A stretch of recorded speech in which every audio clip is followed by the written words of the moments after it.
अस्सलाम वालेकुम दोस्तों, ZIA चैनल से आपसे मुखातिब हूँ। दोस्तों आज की इस वीडियो में मैं आपको जो घरों के अंदर मोटरें इस्तेमाल होती हैं कैपेसिटर वाली, सिंगल फेज़ कैपेसिटर वाली मोटरें जो इस्तेमाल होती हैं उनको फारवर्ड और रिवर्स चलाने का तरीका बताऊँगा कि उनके कनेक्शंस को किस तरह से तब्दील किया जाए तो वो एक तरफ को घूमती हैं और किस तरह से तब्दील किया जाए तो दूसरी तरह घूमती हैं।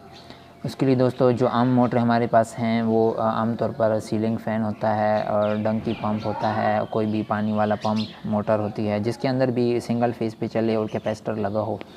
तो मेरे पास इस वक्त मौके पे सीलिंग फ़ैन पड़ा था, इसके मैंने ब्लेड्स हटा के तो आपको समझाने की कोशिश करूँगा। तो इस तरह की कोई भी इंडक्शन मोटर जब आप देखेंगे दोस्तों, उसके अंदर आपको जो है टोटल 3 वायर्स बाहर निकाल कर दी गई होंगी। जैसा कि आप देख सकते हैं इसके अंदर 3 वायर्स हैं। इसमें अब एक तो ये निशानदही करनी है कि कैपेसिटर कौन सी वायर्स पे लगाना है, और उसके अलावा दोस्तों ये 3 वायर्स आई कहाँ से हैं वो ज़रा मैं आपको कागज़ पे बना के दिखाता हूँ।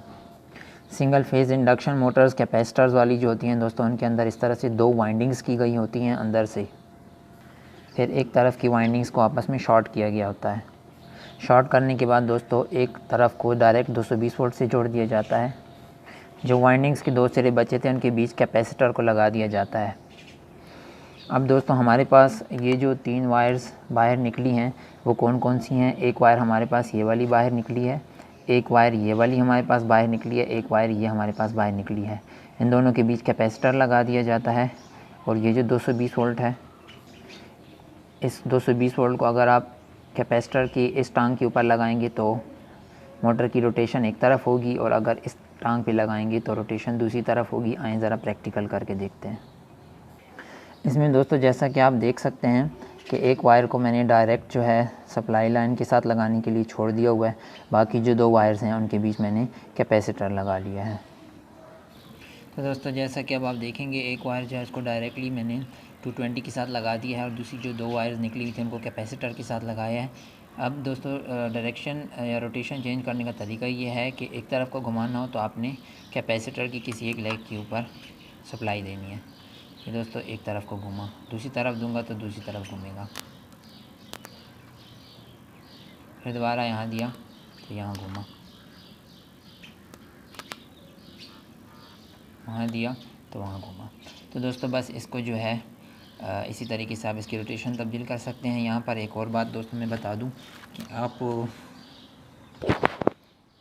कि मैं आपको बता दूँ दोस्तों कि अगर यहाँ पे आप एक 2 वे स्विच लगा लें, 2 वे स्विच जिसका सेंटर पॉइंट जो है आप सप्लाई के साथ जोड़ दें और साइड वाले दोनों अतराफ़ के पॉइंट जो है यहाँ पर जोड़ दें, तो बस 2 वे स्विच के ज़रिए आप स्विच को किसी एक तरफ करेंगे तो ये रोटेशन एक तरफ होगी मोटर की, और दूसरी तरफ करेंगे तो रोटेशन दूसरी तरफ होगी। इसके अलावा दोस्तों जो बात मैं इसमें बताना भूल गया वो सिर्फ ये थी कि यहाँ पे जो है हमें कैसे अंदाज़ा लगेगा कि कौन सी 2 वायर्स जो हैं, इन 3 में से कौन सी जो 2 वायर्स हैं उनके ऊपर कैपेसिटर लगाना है। तो दोस्तों उसको चेक करने का आसान तरीका है। उसका तरीका दोस्तों ये है कि जैसा कि मैंने आपको इसका डायग्राम दिखाया था कि इस डायग्राम के मुताबिक यहाँ पर हमारे पास इसके अंदर 2 वाइंडिंग्स होती हैं, स्टार्टिंग वाइंडिंग और रनिंग वाइंडिंग। दोनों वाइंडिंग्स के अतराफ़ जो हैं वो शॉर्ट करके निकाले गए होते हैं। तो अब ये 3 सिरे हमारे पास इस मोटर के बाहर हमें मिलते हैं, कैपेसिटर के बगैर जब हम इसे देखते हैं तो ये 3 वायर्स हमें मिलती हैं। तो कैसे अंदाज़ा लगेगा कि इसमें जो है कैपेसिटर कौन सी 2 वायर्स के बीच लगाना है। तो दोस्तों चूँकि ज़ाहिरन तो नक्शे के मुताबिक ये दोनों वाइंडिंग्स के जो 2 सिरे हैं कैपेसिटर इनके बीच आना है, लेकिन बाहर से ऐसे अंदाज़ा लगेगा कि आप अगर देखें कि अगर आप इस पॉइंट और इस पॉइंट के बीच रेजिस्टेंस नापेंगे तो वो अलग होगी, और इस पॉइंट और इस पॉइंट के बीच रेजिस्टेंस नापेंगे तो वो अलग होगी। लेकिन आप जब इन दोनों पॉइंट्स के बीच रेजिस्टेंस नापेंगे तो वो अलग होगी, क्योंकि इन 2 पॉइंट्स के बीच जो है जब आप रेजिस्टेंस नापेंगे तो उसमें इसकी रेजिस्टेंस भी होगी और इसकी रेजिस्टेंस भी होगी। तो पता कैसे चलेगा दोस्तों, जब आप इसकी इनफरादी रेजिस्टेंस चेक कर लेंगे, दूसरी वाइंडिंग की भी रेजिस्टेंस चेक कर लेंगे, तो उन दोनों को जमा करेंगे, जो टोटल रेजिस्टेंस आपकी किसी भी 2 पॉइंट्स के दरमियान जब वो टोटल रेजिस्टेंस आपको मिलेगी तो वही जो 2 पॉइंट्स होंगे वो हमारे पास कैपेसिटर वाले पॉइंट होंगे। ज़रा मैं आपको दिखाता हूँ। तो अब दोस्तों देखें, किसी भी एक वायर को मैं लेता हूँ,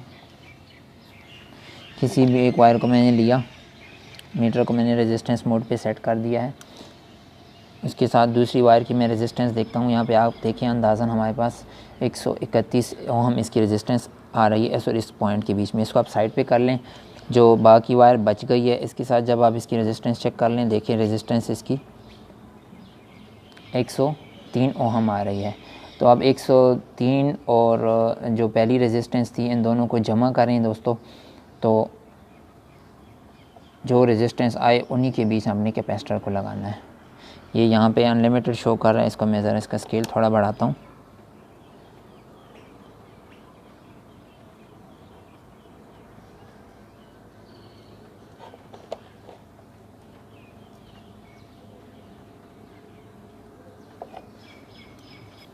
तो ये किलो ओम की स्केल पे हम इसको चेक करते हैं दोस्तों। ये आप देख सकते हैं कि इन दोनों के बीच जो रेजिस्टेंस है,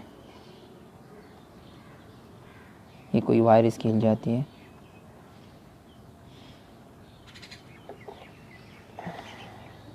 सॉरी दोस्तों, ये वायर इस मीटर की अपनी नहीं है, इसलिए इसमें मसले पैदा कर रही है। ये मैं दोबारा इसको लगा के देखता हूँ। आप देख सकते हैं कि 0.12 किलो ओम इस और इस पॉइंट के बीच रेजिस्टेंस आ रही है। जो बच गया उसके साथ 0.08 ओम आ रही है। तो 0.12 और 0.09 टोटल हो जाएंगे तकरीबन 0.2। तो 0.2 किलो ओम जिन दो पॉइंट्स के बीच हमें रेजिस्टेंस मिलेगी उसी के बीच हमने कैपेसिटर लगाना होगा। आप देख सकते हैं कि 0.21 या 0.20 या 0.22 रेजिस्टेंस इनके बीच आ रही है, तो कैपेसिटर को हमने इन दो के बीच लगाना है। ये लगा दिया मैंने। दोस्तों अगर आपको हमारी वीडियो पसंद आई है तो इसको ज़रूर लाइक कीजिएगा, हमारे पेज को सब्सक्राइब कीजिएगा। दोस्तों वीडियो देखने का बहुत शुक्रिया। अल्लाह हाफिज़।